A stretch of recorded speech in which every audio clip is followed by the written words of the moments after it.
Hi, here's another video journey for one of my vintage journals. This one is very special. This one I call Dapper Dan because of this great image here from either the late 1800s or the early 1900s.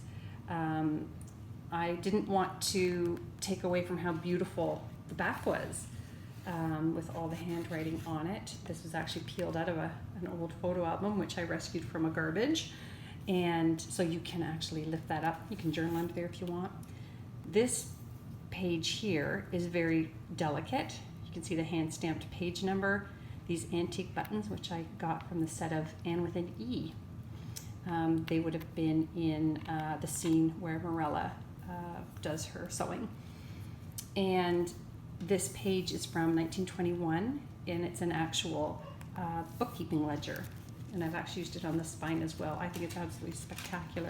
And this very special lace here is tatted, hand tatted. It's very old, and that also came from the set of Anne with an E from the dressmaker scene. And then I strung these beads here just to add a little bit of beauty to the front as well. So inside here, this is a vintage library tag, not from a library, but everybody used these so you could write your name in to the books. And then I made this little pouch here out of some vintage music paper, and I embellished this with also some vintage music sheets, and you can journal on the backs of these. So that one tucks into the back, and this one tucks into the front. Lots of space to journal here and here. And this one here is from the page of the book, which I've covered it up, but that is the book there, Kirby's Gander. And lots of journaling spots here. I aged some of these papers because often there isn't enough blank antique paper to use. However, when there is, I try to stuff it in there. There's some great journaling spots here from Pearl's shop. These are 3 little invoices. I put in a corner tuck here. And then this is an envelope I've decorated with just some embellishments here, flower embellishments. And tucked inside there, some more journaling inserts and a little tag there to journal on. I just love all these little nooks and crannies. This is very old, and it is from the early 1900s. And this is just a beautiful photo of a woman who we don't know who she is. And back in the day, they used to make their photographs into postcards as well, so that you could just mail that off, often overseas. This is a farmer's magazine page on the radish and the rutabaga. And then here's just a little spot to journal on here.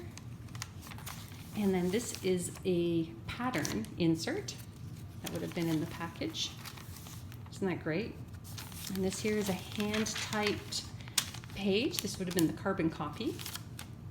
I love the old 3-hole punch. I actually found this story in a duotang in a garage sale. Other people's garbage is other people's treasures. Here's some little inserts here in this little pouch I made out of a vintage engineering school book. Kind of cool. More sewing pattern instructions here. A little tuck spot here for you to put anything you like in. And that's also on a gardening magazine page. Here's an old children's music sheet. And whoops, that tag actually goes in here. Let's stick that in there. Isn't that pretty? I made that. Little insert here, little booklet insert. All hand stamped with vintage images. There's a cute little envelope there that you can put some treasures in or little notes. Lots of spots here and here. Again, this little pouch is made out of a vintage music sheet, and I've tucked in Tice's flowers embellished with punches that I used on antique papers. Isn't that lovely? Butterfly is also out of vintage music paper. And this is from an old school book on how to do bookkeeping. And more journal paper here. This is from a vintage Trees of Canada book.